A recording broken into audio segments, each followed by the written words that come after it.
Rodgers and Isaac, bro.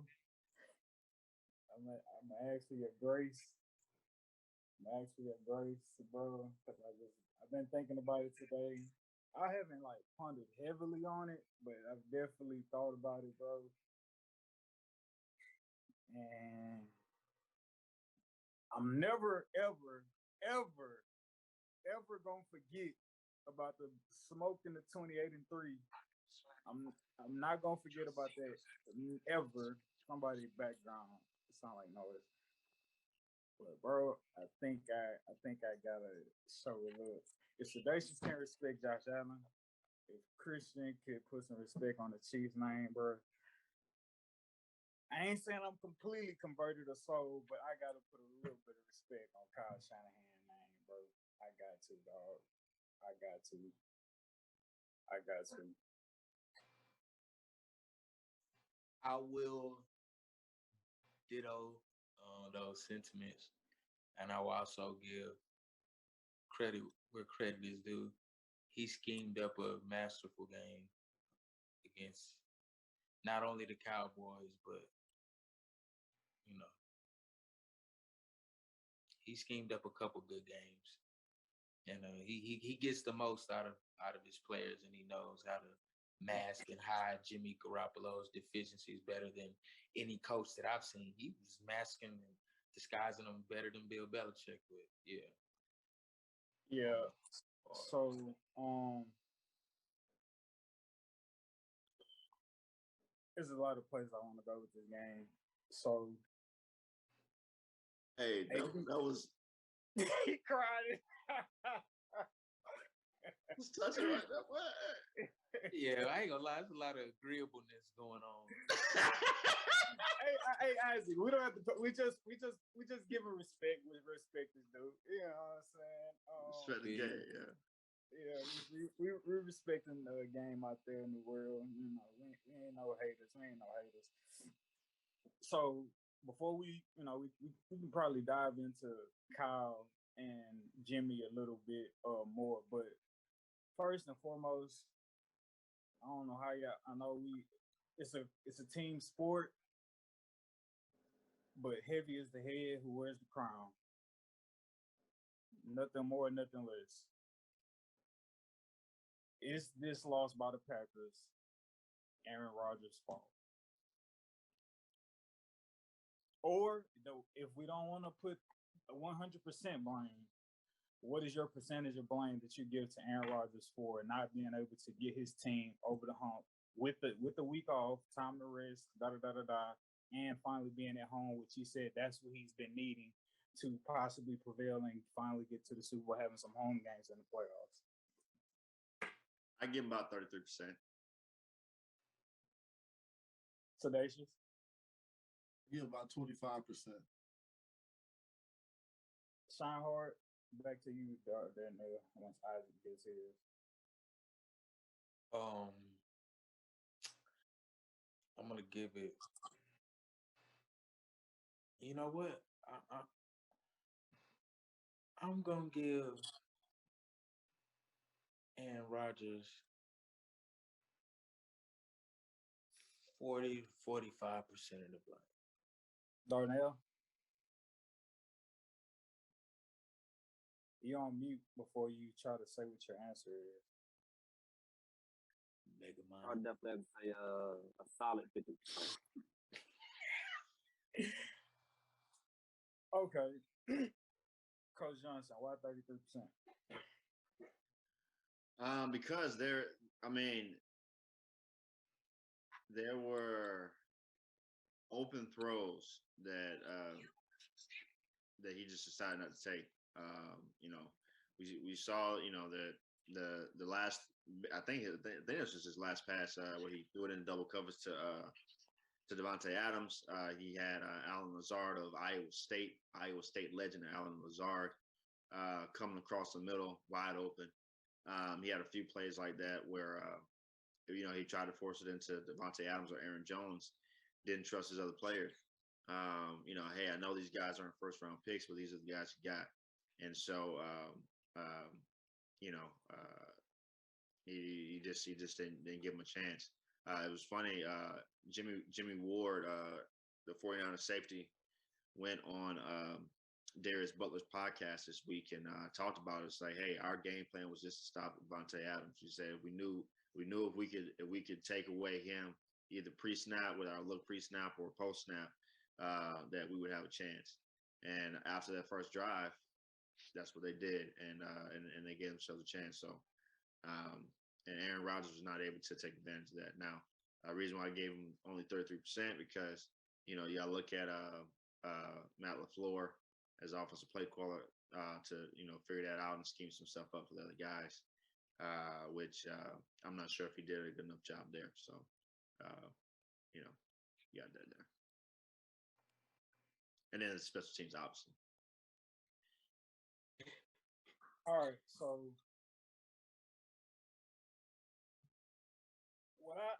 what I dislike, and I'm not directing this towards like you, Christian, but it's like when a great player is playing great or supposedly great player is like playing phenomenal, like nobody questions like the offensive play call. It's just like, oh, he's dialing them up.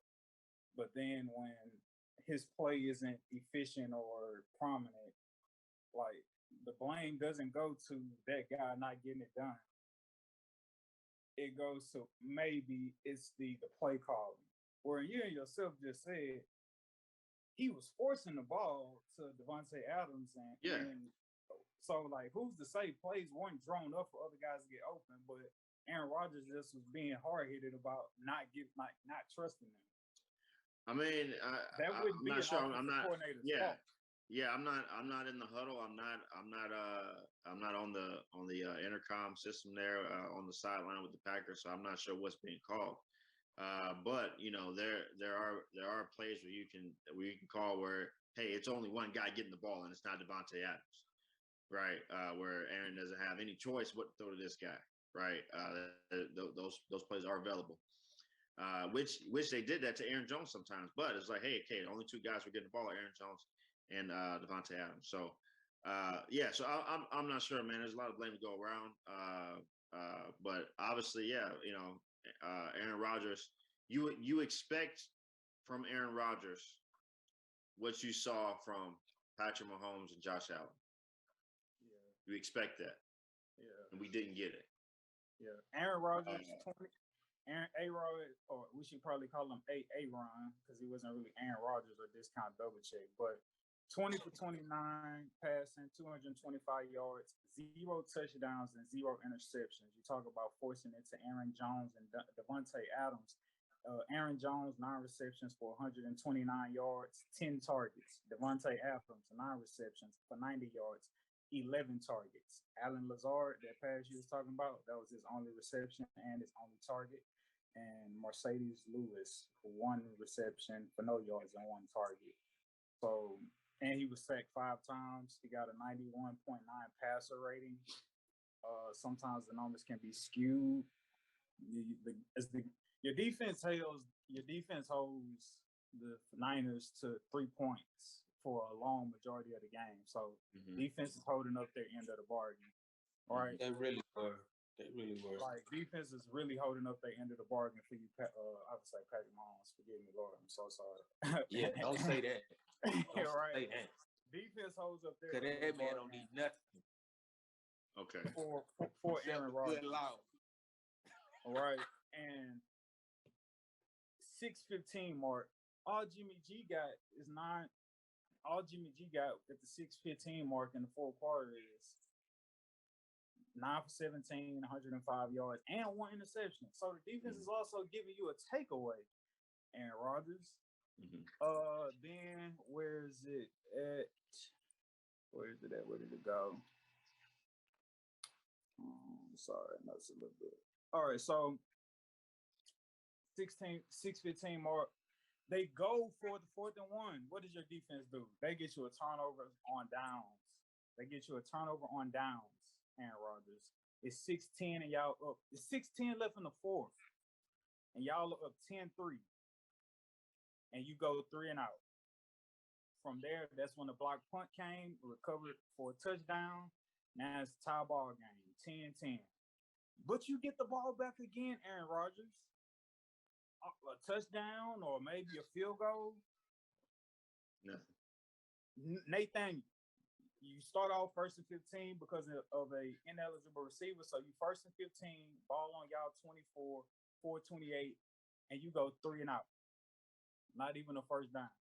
And you look at Aaron Jones and Devontae Adams targeted a total of 21 times combined. So them passes probably didn't go to nobody to either Aaron Jones or Devontae Adams, just off what the numbers gave us. You go 3 and out with 2 chances to either put yourself in an advantageous position to bring it home or possibly finish in overtime. But you get 2 opportunities. Your defense has been phenomenal for you with takeaways. You go 3 and out, and then they give Jimmy G and Kyle Shanahan the ball.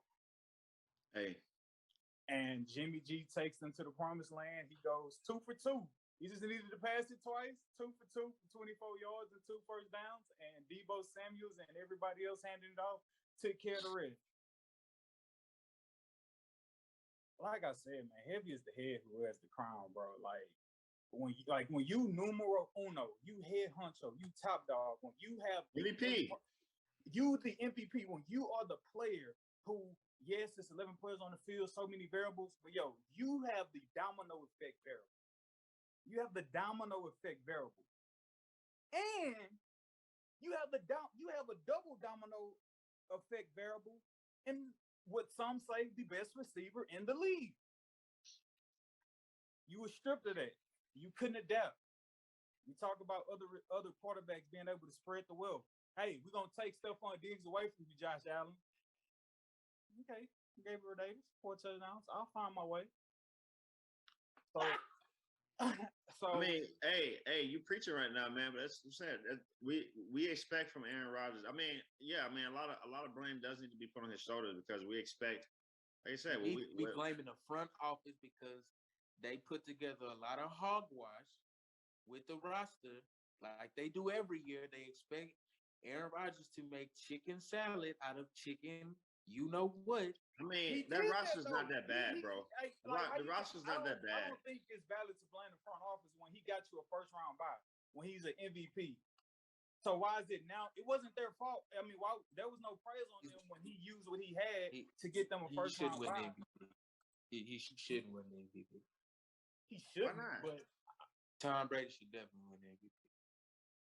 That's neither here or there, but let's not take away from the fact that Aaron Rodgers, who is supposed to be great, did not perform at a great level of the expectation. Now, if there was no expectations on Aaron Rodgers and people was expecting him to be a Tannehill, by all means, I could care less about his performance. But no, like people try to regard you up there with the Bradys and with the Mannings and so on and so forth. Like I don't think you can like disrespect putting them up there in that upper echelon class when like he don't produce when you need him to produce. Hey, well, okay.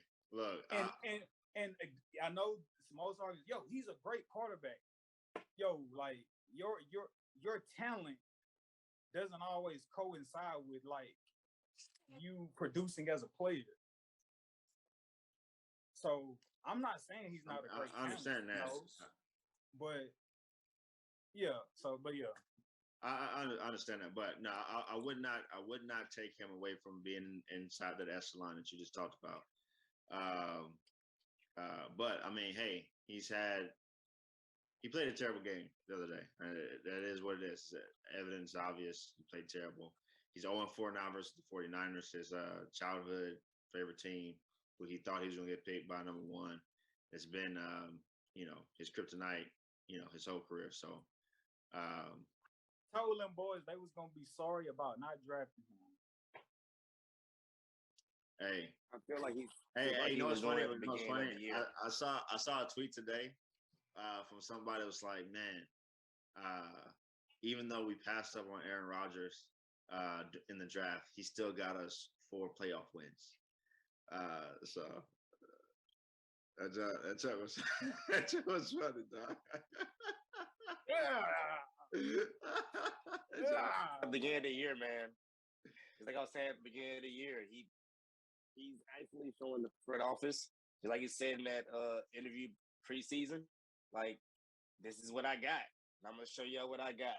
And I feel like he sulked again. I feel like he could have done better based on his talent. And I feel like he just wanted to do the blame game. Like, well, y'all didn't give me enough weapons. So here you go. Break down your terminology for like soaking again, because we clowned you in terms of him quote unquote soaking for the entire year, and now he's kind of running up the MVP, and it didn't look like he was having a soaking season. So when you say soaking, what does that look like? All right. Well, at the beginning of the year, you had first off, when you play teams, is some teams I feel like they say, you know what, we're gonna give our all, but we know we're not gonna be the best at it. And then there's games that's like, you know what, we can win this. I feel like Green Bay got that pass with a lot of teams of like, dude, we're not gonna be able to beat them because of Aaron Rodgers, and they accepted that one game. Okay, when the Saints played them, it was the first game of the year. You had all the time in the world to prep for them. We're gonna punch them in the mouth, get our season started off right. So I feel like it balanced out. I feel like Green Bay wasn't intact, they wasn't on point, and the Saints game plan for them, so they got the win. And also, he was kind of sulking about, not having enough weapons. Therefore, regular season happens. You know what? He's over it. He gonna give his best. He's gonna, make sure he's Aaron Rodgers, and he did that. Now, a lot of teams when they went up against him say, you know what, dude, this is Aaron Rodgers. Like, let's lose before we start playing. People may not want to admit that, but sometimes you just do that. Like you just kind of you give up before you even start. So when you look at it, the worst thing they could have done was get a first round bye because it gave them more time to study. All right, they already garbage as it is, according to other teams. Like, yeah, you got Aaron Rodgers, yeah, you got Aaron Jones, and you got the receiver, but it's like, who else do they got? And they gave them time to like study. Like that's all. Like the secondary. That's all you got. So therefore, we don't let you try to win with two people, which is very hard to do. It was very close to do, but it's like, no, you have nobody else. You said it in an interview that you have nobody else. So you think the league ain't watching this? Of course they're watching this, and they're gonna get into a position where, you know what, beat us with just that, and that's what happened. And Aaron Rodgers already knew, so he was already self-defeated. He's going onto the field knowing, like, dude, this is all I got against an actual pretty good defense and a good play caller. So I'm pretty much screwed. But I'm gonna do what I can with this little crappy team y'all gave me. And so therefore, he just said, all right, I'm gonna be Rodgers, but this is all you're gonna get. You're gonna get Jones and you'll get the receiver. Boom, boom, boom, boom. Nothing else. This is all you got from me. Because y'all gave me nothing else. Because nobody wants to come to Green Bay. So that's something, dude. Like he knew what was gonna happen.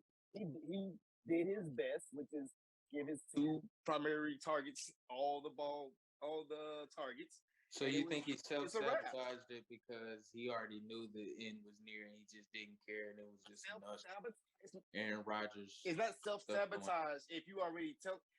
It's not self-sabotage when you already know what's gonna happen. It's like, dude, it's inevitable. Like, this is all I got. I am great. Yes, this is inevitable. Like, there's nothing I can do about this. This is all I got. Other teams will see what I got. Other good staff are gonna see what I got, and it's gonna be over eventually. I may pray that I get a sucky defense to play against, but that's all in God's power. But yeah, like that, he knew it. Okay, Thanos got it. Inevitable. Yeah, he knew it. I put more than I give him more than the 50%. Like I said, heavy is the head who wear the crown, and there wasn't really variables in place that prevented you from being able to take over and win the game.